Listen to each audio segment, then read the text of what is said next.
The New York Central were kings of the rails, generating as much flash as the most lavish Hollywood premiere.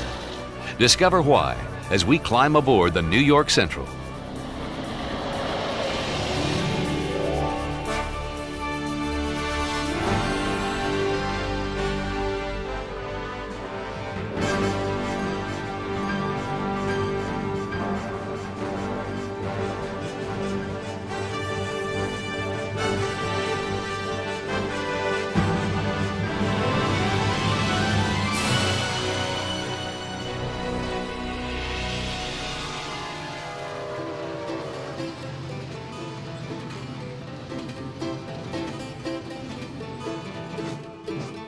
In the early days of rail travel, there were no guarantees of success.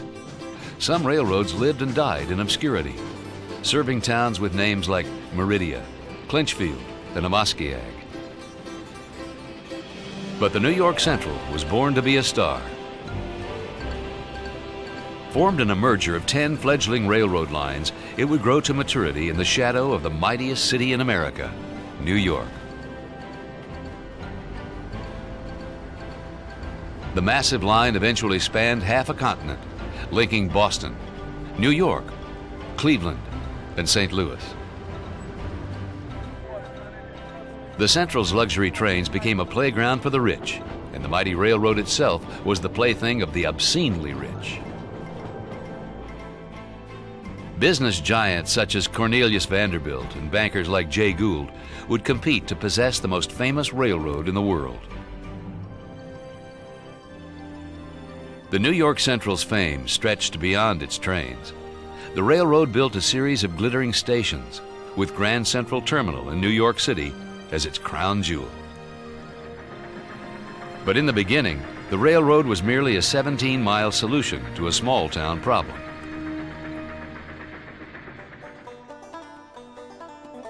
In 1826, the cities of Albany and Schenectady were linked by the Erie Canal.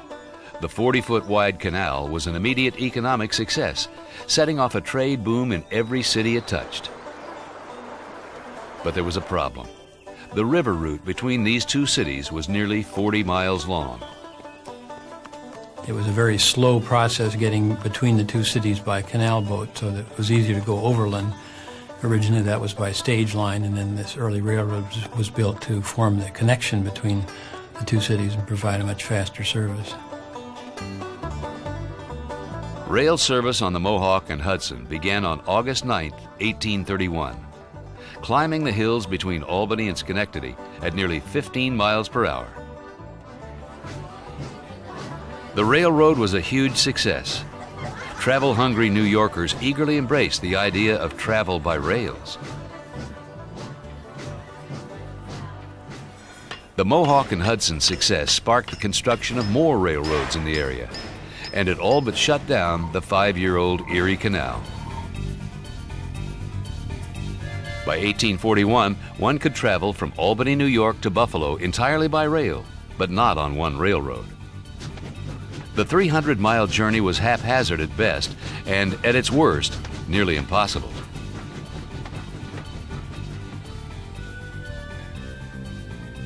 The unlucky traveler had to buy 7 tickets, one for each of the railroads between the two cities. Each company also maintained its own timetable. This meant passengers often spent hours freezing in depots that were little more than shacks as they waited for the next train. And travelers couldn't check their bags through to their final destination. Each change of train increased the chance that luggage might be lost or stolen. It would be the same thing as trying to fly from New York to Albany, changing airports, changing planes, then flying from there to the next point, changing airports, changing planes. It was a disconnected trip at best. You had to schlep your baggage across from one railroad to the next. They didn't even necessarily share the same terminals.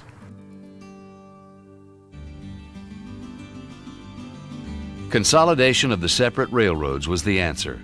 On April 12, 1852, representatives of the 10 railroads met at the state capitol to unite as the New York Central Railroad. The new line was unparalleled. It had more than 600 miles of tracks, making it the largest railroad in the United States. It was also worth nearly $23 million, a figure nearly half of the U.S. budget for that year. Its new president was Erastus Corning. Corning was a former mayor of Albany, state senator, and United States congressman. He was also one of the richest men in America. Under Corning's leadership, the New York Central began to grow. His first act was to improve the young railroad's equipment, rails and bridges. One of the most spectacular improvements was the construction of the Niagara Gorge Suspension Bridge below Niagara Falls. The bridge was the genius of John A. Roebling, who later gained fame as the designer of the Brooklyn Bridge. The Niagara Bridge was a mammoth wonder of the age. It was a two-level suspension bridge, the likes of which New Yorkers had never seen before. When it finally opened on March 17, 1855, a crowd of curious onlookers watched to see if a locomotive and 22 freight cars could survive the spectacular trip. It was a success and marked the beginning of Corning's drive out of state. He built lines in Pennsylvania, Ohio, and even Canada, connecting them to the Central's existing track. But most importantly, Corning realized that the future of the Central ran through New York City. By 1860, the city was home to more than 1.1 million people, making it the largest city in America.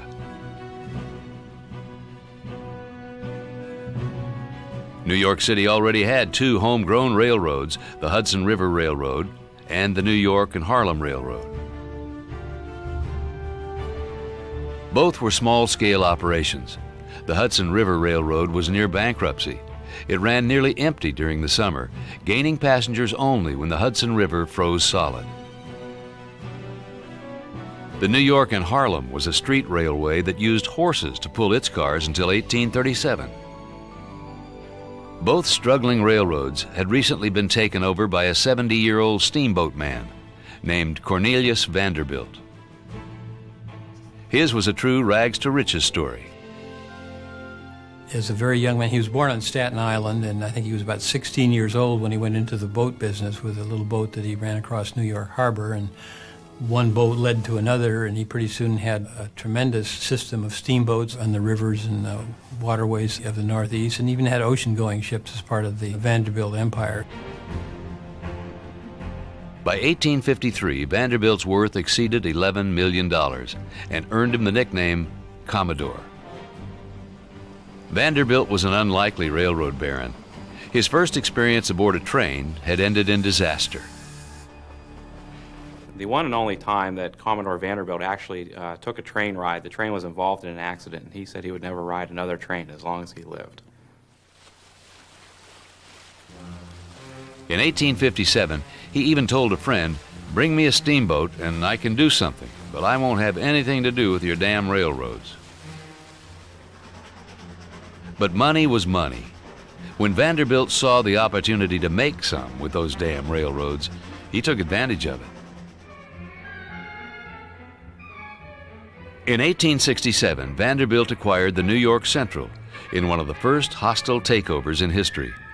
He combined the railroad with his other holdings and formed the New York Central and Hudson River Railroad. The Commodore proved to be a brutally efficient owner. Railroads that opposed his New York Central were destroyed with a combination of political might and low fares. The press soon labeled him a robber baron. I don't like the word robber baron. It's so imprecise. I don't think he was a dishonest man. I think he was a capitalist of great strength. He sometimes took advantage of other capitalists and some of the Wall Street shenanigans of that period. But I think the public got good value for their money from the Vanderbilt companies. To further solidify his control over New York's rail system, Vanderbilt turned the company into a family-run business.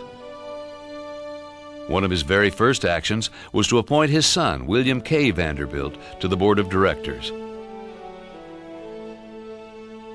Together, they began to leave their mark on the city's landscape. They constructed a fantastic new home for their railroad, Grand Central Depot. Opened in 1871, it was the first of 3 stations to be called Grand Central. Many New Yorkers criticized its location. On quiet, lonely 42nd Street, it was too far from downtown to ever be practical. But even so, no one could deny it was magnificent. Its interior was nearly an acre of glass. It was the largest and grandest building of its kind in all of North America at the time it was finished. And I think that was part of what Vanderbilt set out to do. He was making a statement by the grandeur of the terminal, and I think people probably responded to it.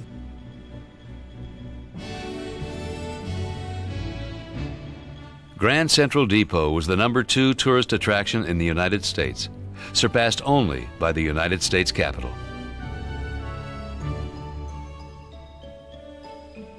The Commodore enjoyed his success for only a few years.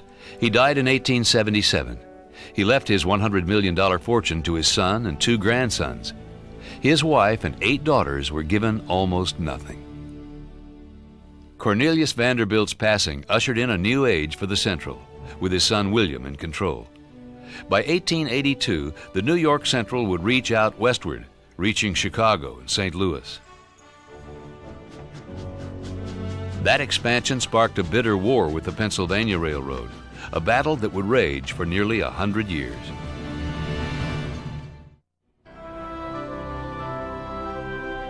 William Vanderbilt took control of the New York Central Railroad in 1877 after the death of his father.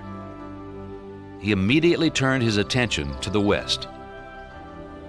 Huddled against chilly Lake Michigan was Chicago. 30 years before, it had been an obscure settlement. Now it was one of the largest cities in America.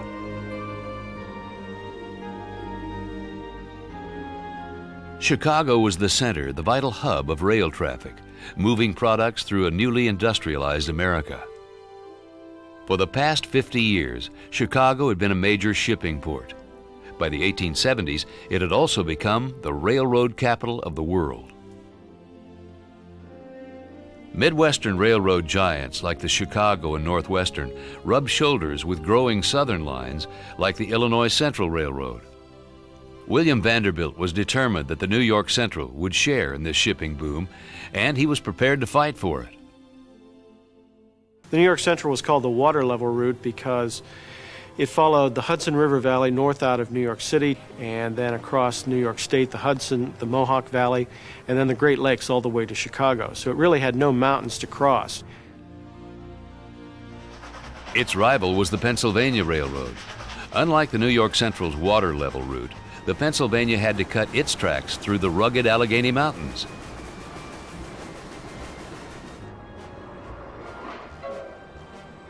In its battle with terrain and the elements, the Pennsylvania left a trail of magnificent bridges and tunnels that still exist today.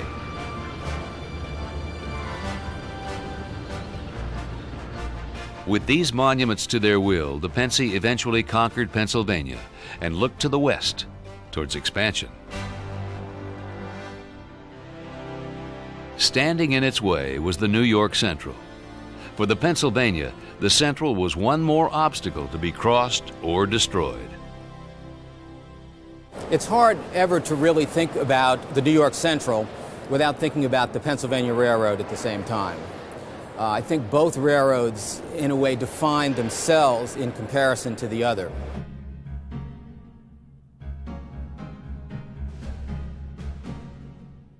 The Pennsy solution was brutally direct. It bought a railroad called the West Shore. It believed the line could be a competitor to the New York Central. The proposed route ran in the shadow of the Central's rails, up the Hudson and through Utica, New York. The trick back then was if you hated your competition, you built a little competing railroad next to it to try to siphon off the traffic. The West Shore was a tool the Pennsylvania used to try to get the New York Central. With its valuable Hudson River traffic threatened, the Central fought back with a similar strategy. The Vanderbilts, of course, got involved in the South Pennsylvania Railroad. which was a project to build across the southern part of Pennsylvania in competition with the Pennsylvania Railroad. Vanderbilt's new railroad ran across Pensie's home territory, piercing the Appalachians with a series of 9 tunnels,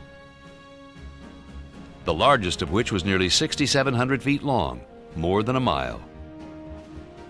The South Pennsylvania Railroad was very clearly Vanderbilt's tit for tat, his two can play this game sort of response to the West Shore. A stalemate ensued. Neither side could claim victory, and both railroads were going broke. J.P. Morgan, who was a prominent banker and money man at the time, recognized that this competition could do nothing but harm for all the railroads. And he took it upon himself to see if he could end this wasteful competition. He invited the presidents of both railroads out on his private yacht, the Corsair, in New York Harbor, and kept them out there until they agreed to abandon this competition. In the interest of survival, both sides agreed to compromise. The Central bought the West Shore and used it as an alternate line. The South Pennsylvania was abandoned. It became a slowly crumbling monument to the most feverish rivalry in all of railroading. It would lay abandoned until the 1950s, when the tracks were replaced by the main route of the Pennsylvania Turnpike. With direct competition ended, the Central and the Pennsy tried to win customers with speed. The Central speed demon was a locomotive on its Empire State Express train, which ran between New York City and Buffalo. The engine was the number 999, a rebuilt American-type locomotive that had been souped up for blinding speed. This locomotive had driving wheels that were 86 inches in diameter, 7 feet 2 inches. They were the largest driving wheels that had ever been put on a locomotive at that time. The engine reached a speed of 112.5 miles per hour. It was amazing in many respects that they were able to operate that fast because it was a hand-fired locomotive. The firemen had to throw it in there by hand as they bounced along at 112 miles an hour. The New York Central immediately polished up the locomotive and took it to the World's Columbian Exposition as an exhibit and created a tremendous amount of publicity for the railroad. This locomotive captured the public imagination. The U.S. government even issued a stamp in its honor. The 999 was a triumph for the New York Central, but another even faster train would follow on the heels of its success, and it became the most famous train in the world.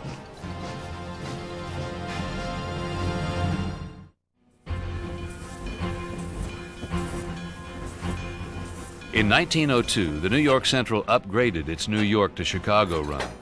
The train was also given a new name, the 20th Century Limited. What made the 20th Century special was not what it did, but how it did it.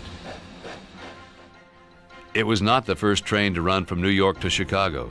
That honor fell to the Michigan Southern Connection, established in 1869. It was not even the first fast train the Central ran between the two cities. The Columbian Exposition Flyer had run the same route at high speeds in 1893. What set the 20th Century Limited apart from all the trains that would run before it and after it was the intangible style it brought to passenger travel. That style was the product of the New York Central and a new kind of railroader. George H. Daniels was the publicity manager for the New York Central, and he is the one who crafted the name 20th Century Limited.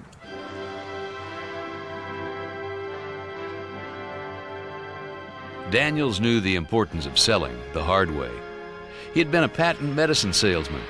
Not surprisingly, he was the first executive at the New York Central to understand that trains represented more than just transportation. Daniels knew that for the average customer, trains represented hope for a grand and luxurious future. His 20th Century Limited fit the bill. But much of the success of the train was tied to its name.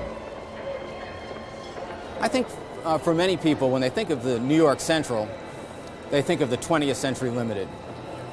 To understand the name, of course, you have to cast back to the train's beginning, which was in 1902, when the 20th century was brand new and very exciting. It was a name that connoted all the modernity and speed and excitement that the New York Central wanted us to associate with their new train.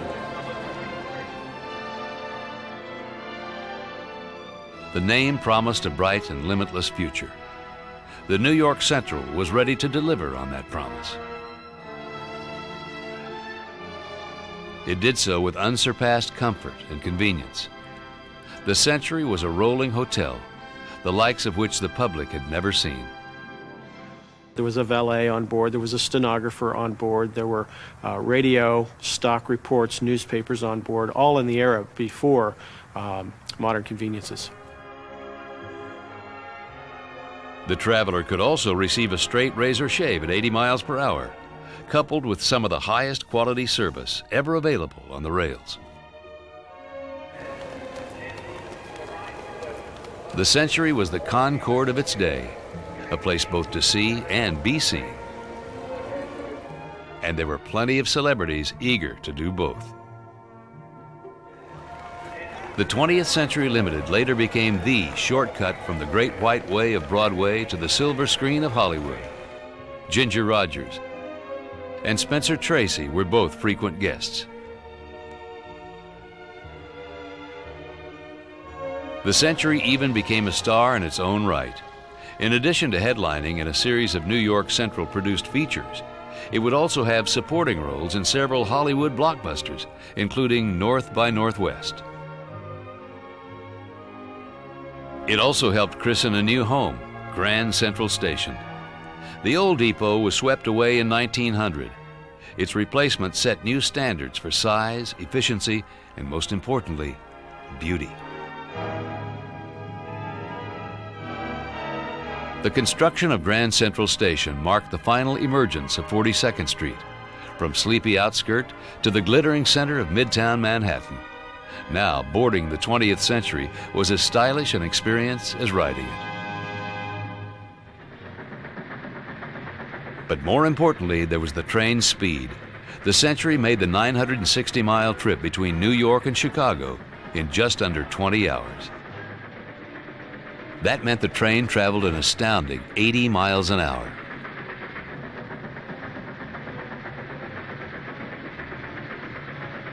This speed was reached through a combination of high-tech equipment, split-second scheduling, and innovative new technology. In addition to relying on superstar steam engines, the New York Central made it the job of every employee to make sure that the 20th Century Limited ran on time.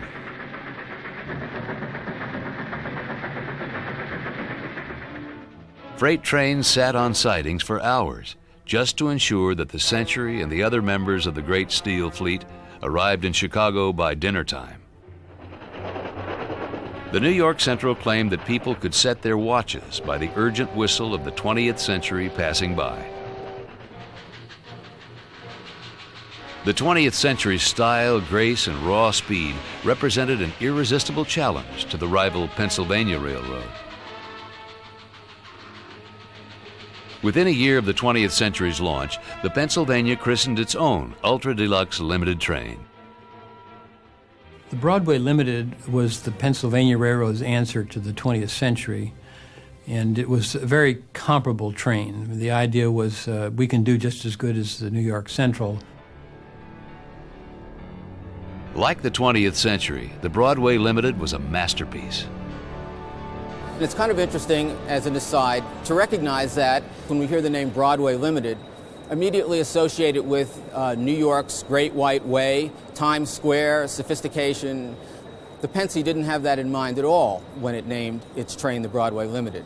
What the Pennsy had in mind was the broad, up to 6-track right-of-way over which the train would fly between New York and Chicago. So the Broadway Limited really had nothing to do with the street Broadway, although I think that's the connotation that it gained, and for most travelers, that was the image that it called to mind. The race of speed and style continued throughout the 1920s and early 30s. It reached its zenith in 1938. That year, the 20th Century was remodeled by stage designer turned industrial designer Henry Dreyfuss.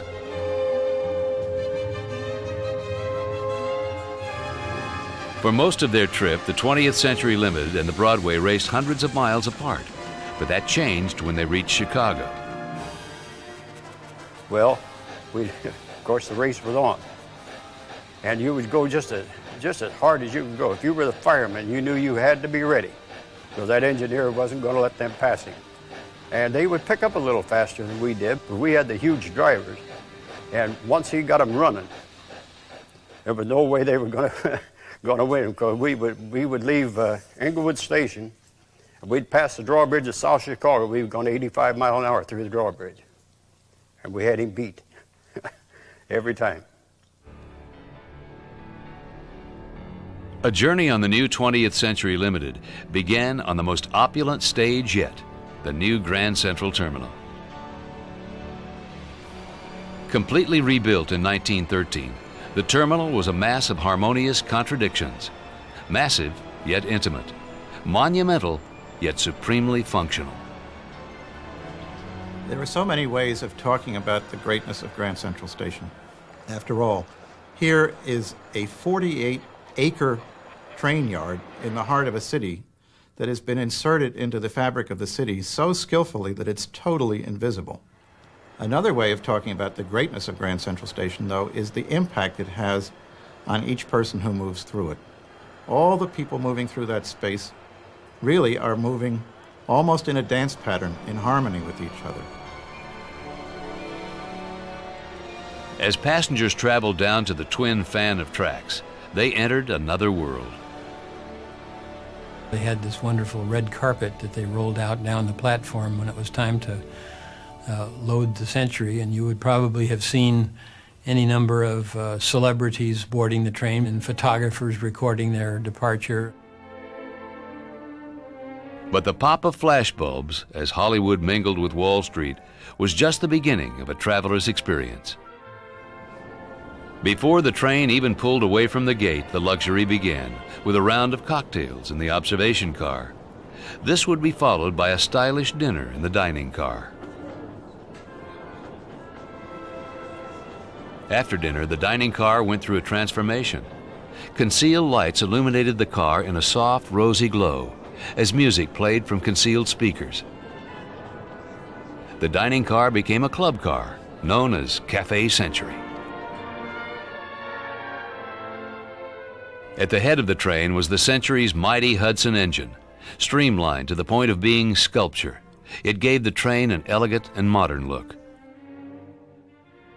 The 20th Century Limited, the first streamlined version of it, the Dreyfuss design, was perhaps the most successful streamlined design ever developed for a steam locomotive.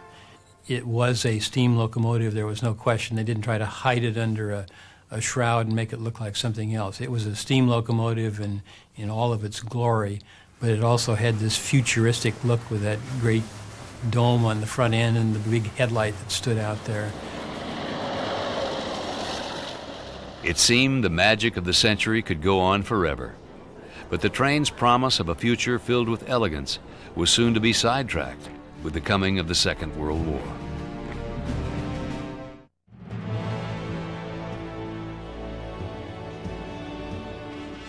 December 7th, 1941 was planned as a day of triumph for the New York Central. Its latest streamliner, the Empire State Express, was being launched on that fateful day. Unaware of the Japanese attack on Pearl Harbor, the press gathered around the train's sleek nose. Eager ticket holders surged forward to board the gleaming new cars. The crowd didn't know it, but they were celebrating an ending, not a beginning. Soon the glamour and style of the New York Central was set aside as the country and the railroad marched off to war. World War II was, in fact, the best and the worst time for American railroads. Many of the railroads saw their highest levels of passenger ridership with all the troop movements, as well as their highest levels of freight revenue It was also hard on the railroads in that the equipment, by being used and abused as it was, fell into disrepair and needed to be rehabbed as quickly as possible following the end of the war. Grand Central itself was strained to capacity. During the war years, stations like Grand Central were just typically wall-to-wall people. Lots of service people moving between one camp and another or on their way overseas, families trying to travel. They were always with people day and night. When the war ended, celebrations gave way to new problems for the railroads. During the war, the railroads enjoyed traffic levels like they'd never seen in decades. And too many of them got the idea that this was something that was going to be permanent after the war. The New York Central came out of the war with the idea that they were going to maintain this traffic and made an enormous investment in hundreds of new passenger cars, new streamlined equipment for new streamliners. But the results were mixed. Passenger travel began to decline as veterans settled into suburbs and drove shining new cars on equally new freeways. One of the only success stories for the New York Central was the 1948 20th Century Limited. Clean, modern, and stylish, it picked up where the 1938 Century had left off. It rekindled the pre-war love affair between the 20th century and its devoted public. Among its most loyal visitors was a man named Rogers E.M. Whittaker. Whittaker was one of the founding editors of the New Yorker magazine, edited about a third of that magazine for 30 or 40 years, also covered nightclubs for the magazine for 40 years, and wrote a college football column for the magazine for 46 years. Whittaker also wrote about his lifelong passion for trains under the name E.M. Frimbo. Ernest Malcolm Frimbo was the world's greatest railroad buff. He traveled almost 3 million miles on trains all over the world, including every inch of train tracks in this country. Frimbo's stories were actually published off and on for about 45 years. Rogers Whittaker was every bit as eccentric as his fictional counterpart. Whittaker would actually take the Great 20th Century Limited from New York to Albany, a ride of 2 3/4 hours simply to get his haircut. 2.5 hours meant that he had time for dinner in the diner and a shave and a haircut. He would get off in Albany at 8:30 in the evening. He would go over to the Railroad YMCA. He would catch the 10 o'clock sleeper back to New York. It got in before 5 in the morning, but you could stay on board until 7. Then he would go have breakfast and be at his desk bright and early by 9 or 10 o'clock in the morning. Whittaker's life was colorful and his stories legendary. In print today, they document a way of life in America that has all but been forgotten. These stories were first published when there were real passenger trains still running, great trains like the 20th Century Limited. And they were trains that tried to make you feel that life was at its best when you were on board these trains. And his dismay came when train trips began to become threadbare and meager.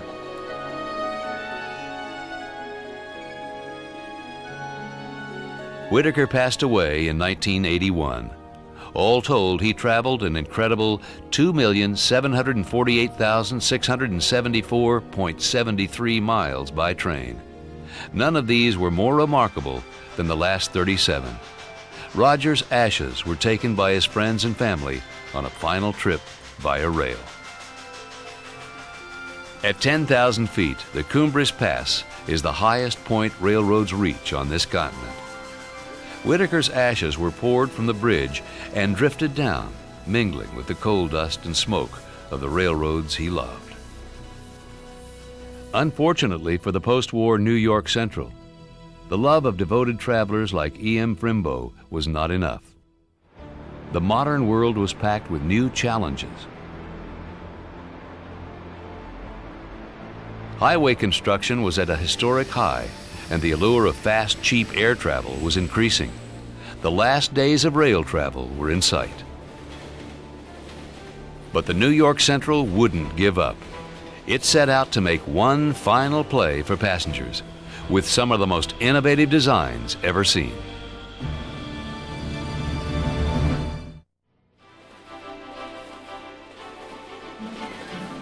To the casual observer, the 1950s were a golden age for the New York Central. The 20th Century Limited carried its glittering cargo from New York to Chicago.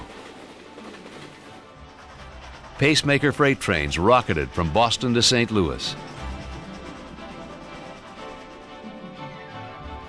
And the corridors of Grand Central Terminal echoed with the voices of 200,000 travelers every day. But as time went on, cracks appeared in the Central's facade. Trains ran nearly empty. Rails and depots slowly collapsed due to age and neglect. By 1952, the Central was losing over $5 million a year. The economic downturn left the New York Central looking for a new kind of leadership. They found it in a controversial Texan named Robert Young. Robert R. Young was sort of the maverick of the post-war railroad era. He was first involved with the Chesapeake and Ohio Railroad. Got himself rather famous, or infamous, however you want to look at it, by advertising that a pig can travel across the country without changing cars, but you can't. And that was his way of promoting the idea of transcontinental passenger service.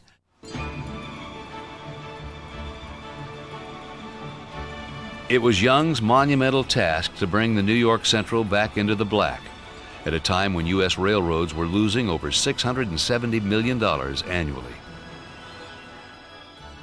His formula was simple: combine style, raw speed, and a secret ingredient, Train X. Robert Young, even when he was with the Chesapeake and Ohio, got interested in the idea of very unconventional, lightweight passenger trains as a way of reviving the fortunes of the railroads in terms of their ability to attract passenger traffic. So his research department on C&O developed the Train X concept. He quickly brought the concept to the Central. He named the train Explorer. It was new, it was fast, and it was impossible to miss. Young painted it bright yellow and launched it in 1956. The Explorer was an immediate and rousing failure. Its innovative design gave it a rough, uncomfortable ride, and it broke down constantly. It quickly earned the nickname the Exploder and was pulled from mainline service. The train was the first in a series of tragic mistakes for the Central. The Aerotrain followed. It was a joint project of General Motors and the railroads. The futuristic-looking train featured a GM diesel engine and a shell made of modified bus bodies.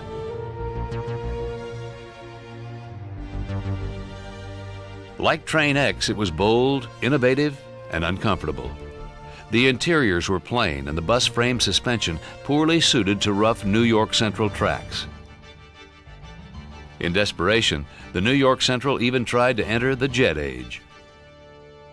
Then the New York Central took one of these diesel rail cars that they had, rebuilt it with a very streamlined nose on the front of it, and put two J-57 jet aircraft engines on the roof, and in one run got it up to 184 miles an hour. But in the end, the sound and fury of new passenger trains signified nothing for the Central. Revenues and ridership continued to drop. Staggered by mounting losses, the New York Central made a painful decision. Its beloved 20th Century Limited would make its last trip on December 3rd, 1967.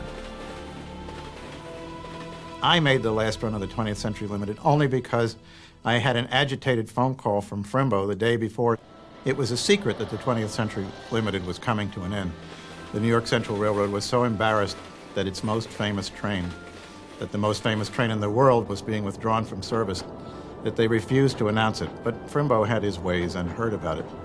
So I rushed over to Grand Central Station and was able to get the last bedroom The dining car was open for business with fresh asparagus soup, prime ribs of beef, baked Hubbard squash, and fresh strawberries with whipped cream, complimentary champagne.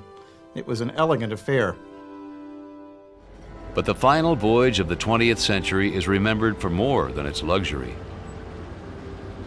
I managed to wake up at 5 minutes to 4 and find the conductor in the dining car going over his reports, and he said, "Yes, she's dying hard. There's an express train derailed up ahead of us. We're going to have to detour over some N&W trackage." The train finally limped into Chicago 9 hours late, which made it, in fact, 6 hours longer than the first run of the 20th Century Limited 60 years earlier. The end of the 20th Century Limited and all it represented was a loss from which the Central would never recover. It was a train that set out, as its ambitious name implied, to sum up all the accomplishments and hopes and dreams of an entire century. It only lasted 2/3 of that century. So for the next 30 years, people carried around those dreams in their pockets, hoping to find a place to put them again. For passengers and fans, the last run of the century was an end to style and luxury in train travel.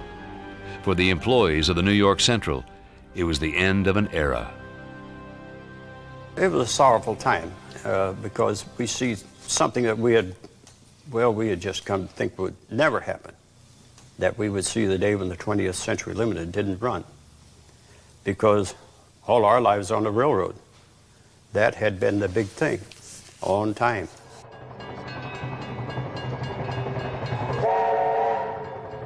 Less than a year later, in 1968, the unimaginable happened. The New York Central merged with the Pennsylvania Railroad. The new line was called the Penn Central Transportation Company. For a generation raised on tales of the water-level route, it was the ultimate betrayal.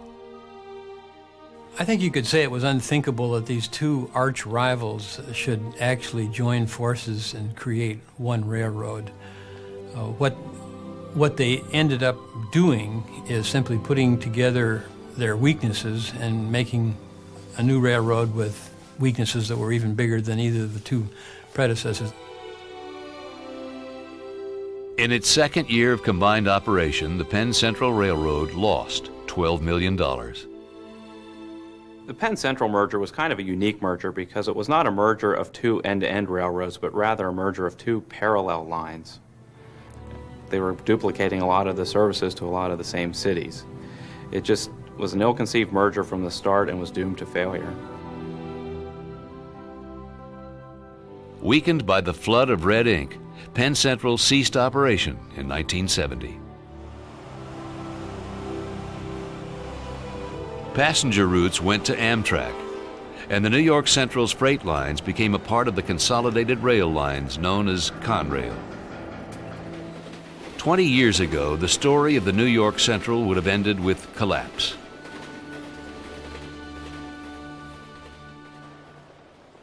But today, the American public is rediscovering the cherished icons of the New York Central. Millions of Americans walk through a reborn Grand Central Terminal. The structure is once again the pulsing heart of America's greatest metropolis. I think around New York City, you feel that the New York Central is still here. The Grand Central Terminal is still there. It looks pretty much like it always did in the New York Central days. In fact, today it's getting a wonderful refurbishment to make it look as good as it's ever looked in its history. Commodore Vanderbilt is still there on 42nd Street, standing at the south end of the terminal in his bronze statue, looking down on everything. So you kind of feel like it's still there. And New York Central tracks are being readied for the run of a new high-speed wonder, the American Flyer, a proud descendant of the New York Central's 20th Century Limited. Frimbo today would be pacing the floor and counting the days until next year when Amtrak's new high-speed service from New York to Boston hits the rails. He would be on that first train, and he would be on the second train and many of the trains that followed. And children gather in Elkhart, Indiana's National New York Central Railroad Museum to meet the men and women who built the Central. For a generation of children that were raised in the jet age, having a museum such as the National New York Central Railroad Museum will enable us to continue the legacy of the New York Central. We'll be able to expose these children to a way of travel that they unfortunately will never know. There may yet be a 21st Century Limited, reviving the power of the greatest name in all of railroad history. Until then, it exists only as a memory of opulence, power, and the mighty New York Central.